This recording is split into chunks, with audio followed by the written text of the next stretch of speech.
What's up guys, Bionic here with another Raid Shadow Legends video. Today we're continuing our mini-series of speed farming the faction crypts because I'm at that point on my account, so I know this is a little bit more end game, but it still goes to show you guys what is possible when you have the right champion, alright? And this one is the first crypt I ever completed on stage 21 on auto, and it is the Undead, and for good reason because I have some pretty decent champions. I'm not gonna lie, I have some really good champions for this.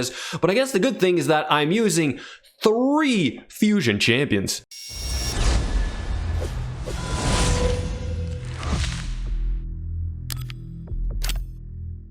Assuming pulling a fusion champion counts, right? Obviously not. So I'm totally trolling here you guys a little bit. I do have 2 fusion champions and then the other rotos I pulled. In fact, I have 3 rotos on my account, but I don't need 3 for this. I don't have CF. Maybe one day I would get around to building 3. I don't know.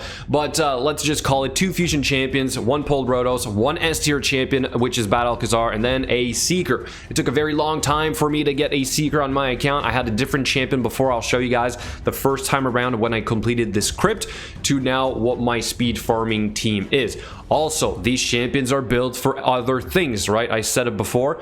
I want my champions to do more than one thing. You also see a refresh accessory proc on Harvest Jack right there. That's kind of clutch for this run. Sometimes you'll get lucky and it'll be up at the right time, so you can go into the AoE True Fear here on these champions, and then you have these rotos literally one-shotting these Valkyries without decreased defense, okay? So that as well requires some pretty insane gear, but I am, again, more end game. I finally have that kind of gear on my account. So it goes to show to you guys that eventually, you know, you will get this and you can speed farm with some of the champions that you probably already have. All right, so Harvest Jack is also used in the arena for me, the 2 rotos in Tag Arena as well. We have Bad Alcazar, which is used in some dungeons, was also used in my previous clan boss build, and then we have Seeker, which has the gear for the Batman Forever Calm, so he's in a very offensive set.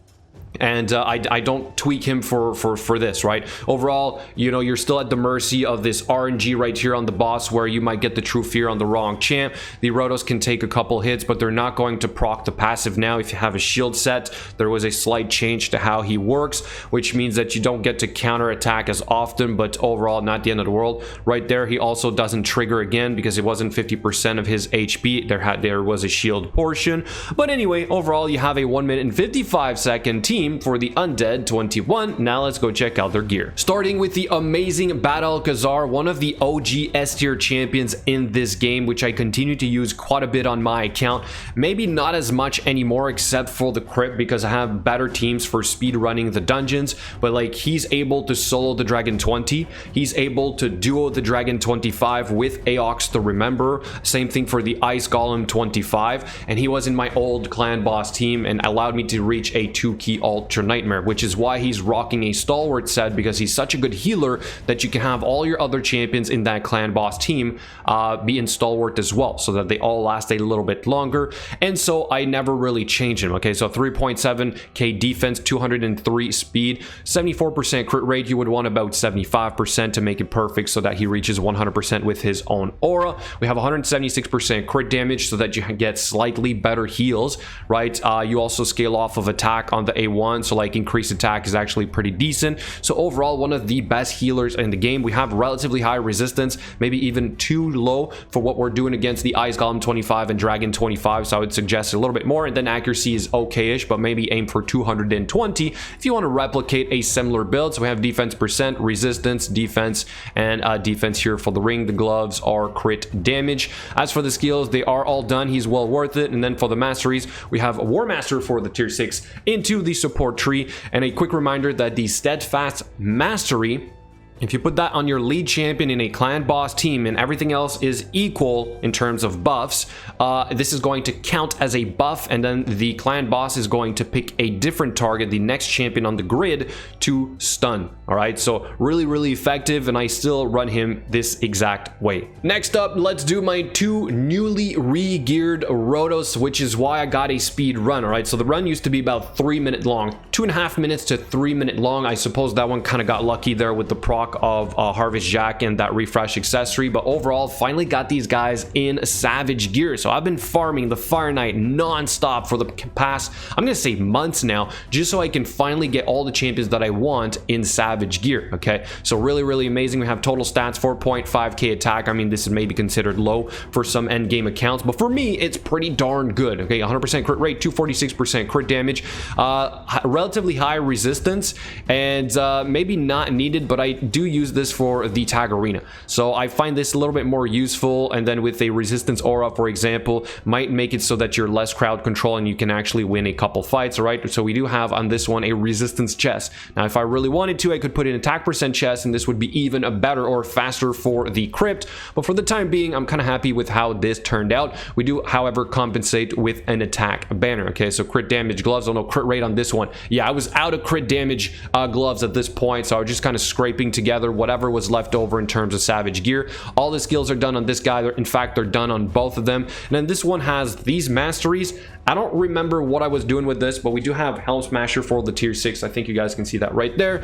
And then into just things, I guess. So again, don't blindly copy this. I'm not quite sure, and I'm not about to change them because I don't know what I want to do more with these rotos for the time being. Helm Smasher for the second one here as well. And then masteries or skills, sorry, like I said, they are done. And also a Savage set on this one. This one has a defense percent chest. Again, I was out of extra pieces of gear. We do have a crit rate or crit damage gloves, sorry, and then just more Savage pieces, decent boots right there, crit damage and resistance for the banner on this one. So a little bit more resistance, but way less attack. So I suppose just even swapping that chest piece to an attack percent would make this one a lot better as well. We are a little bit low on the crit damage though. Up next is my trusty Harvest Jack. I mean, I never replaced him in my classic arena team. I still use him. I think he's such a good champion because of this one skill right here. The Lord of Terror skill is one of the best crowd control skills in the game, in my opinion. All right, so you have an AoE True Fear, decreased speed, and then sleep, as well as turn meter reduction, right? So it's a little bit conditional, but overall, if you have a speed booster like Arbiter go into a Deacon Armstrong, go into this guy, you're getting almost a whopping amount of turn meter, right? You're getting a 30% from Arbiter, you're getting a 30% from Deacon, and then you're getting a 15% from this guy, which means your nuker can be relatively slow, right? So I continue to use this, but also he has a built-in kind of strip when you get hit, and if you have him in a big shield set, he can somewhat protect your champions if they happen to go before, but more often than not, you lose anyway if the enemy team is fast, right? So we have 243 speed, 86k, sorry, HP, then we have 311 accuracy, a little bit of resistance. So overall, I absolutely love the champion and will continue to use him for that faction crypt. I don't see why I would replace him. There's the banner. The skills are all done at this point. Content creator perks for the win. I am maxing out all the fusion champions on my account. And we have for the masteries here, Eagle Eye for the tier 6. Finally, we have our Seeker MVP of my clan boss team. Well, you know, you do need the other champions, but overall he makes the 2-to-1 ratio possible, which is why it's called the Batman Forever Team Comp, Ultra Nightmare, right? So I get about 90 million per key on the Void Affinity and less on the other affinities, but still overall it's about a 1 key for any of them, right? So we have some random pieces. We do need 2-piece Immortal. This is really important so that you can compensate for the poison tick that happens every once in a while. You do need obviously some speed pieces because the speed requirement is very intense. Attack percent chest, speed boots. You do want this guy to hit as hard as possible. He has some pretty decent multipliers. You saw at the end of the run, he finished off the boss. Okay, we have 3.6k attack, 70% crit rate because I do use an increased crit rate buff on my clan boss team, 243% crit damage. You don't care about the accuracy all that much. Resistance, I don't care about that either, but this is all I could put together. So 249 speed being really important on this guy. We have all the skills done, and then for the masteries, we have War Master for the tier 6 into Stoke to Fury, I think maybe for a little bit more damage if I recall correctly for the clan boss build. But overall, there you have it. This is my newly optimized team for my speed run Undead 21. Here's my old team though. Here's what I used before to simply get through the Undead 21. So this was also pretty stable. It's obviously a lot longer, but if I remember correctly, this worked on full auto as well. Okay, so we do have a reviver, which makes it pretty easy. However, if this guy's too low health, he tends to die first. So again, just maybe play around with this, but I used Mausoleum Mage a ton on my account before with the Seer, now not so much. Gorgrob, now not so much. So it was kind of easy for me to replace it with a second Rotos, and now the Seeker, which I use on a daily basis, right? So my new team makes more sense, again, because it's champions I use every day, and they have pretty darn good gear. So overall, there you have it, Undead 21. Do let me know what you think in the comments below. And again, I apologize, this is maybe not relatable to all of you guys, but I'm just trying to show to you that in the end game, you can actually get around to having some speed teams for even the faction crypts, and then you can save a lot of time in real life to go back to doing something other than playing the game. I'll catch you guys in the next video.